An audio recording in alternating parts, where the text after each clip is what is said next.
Five, six, seven, eight.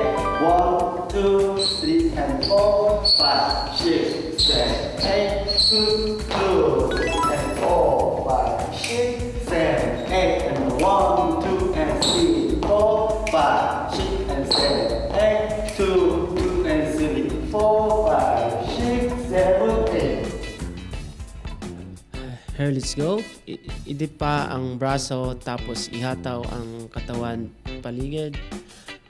Okay, 1, 2, 3, 4. Dapat pupunta sa ibang gilid ang paa habang ginagalaw mo ang iyong kamay. Dapat ang sakong ay igalaw palabas. 1, 2, 3. Tapos ikabilang paa and 4.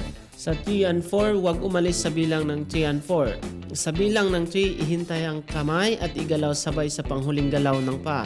Pero bilisan, itulak paharap ang sarili. 1, 2, 3, 4. Dapat mabilis ang galaw ng kamay. 1, 2. Ang paa naman dapat magganito.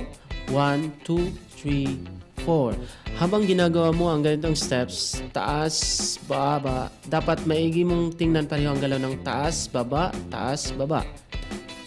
Sa sunod na galaw ng katawan, dapat mas mabilis. 1 at hakbang. Habang gumalaw ang kaliwang paa sa kaliwa, 1, ulitin sa simula, kay kanan-aliwa, 1. Itulak ang kanang paa paharap, itulak ang tuhod palabas na parang upo, 2. Tapos balik. Ngayon, subukan natin lahat. 1, 2, 3, 4. Stop.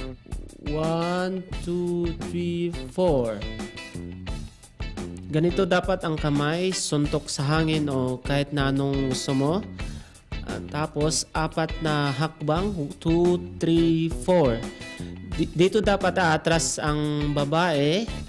Tapos isipa ang paa ng lalaki paharap. 1, 2, 2 and 3, 3 and 4. Tapos tumigil. Ang kamay dapat ganito. 1, 2, 1, 2. Okay, tapos lahat. 1, 2, 2 and 3, 3 and 4. 1, 2, 5, snap.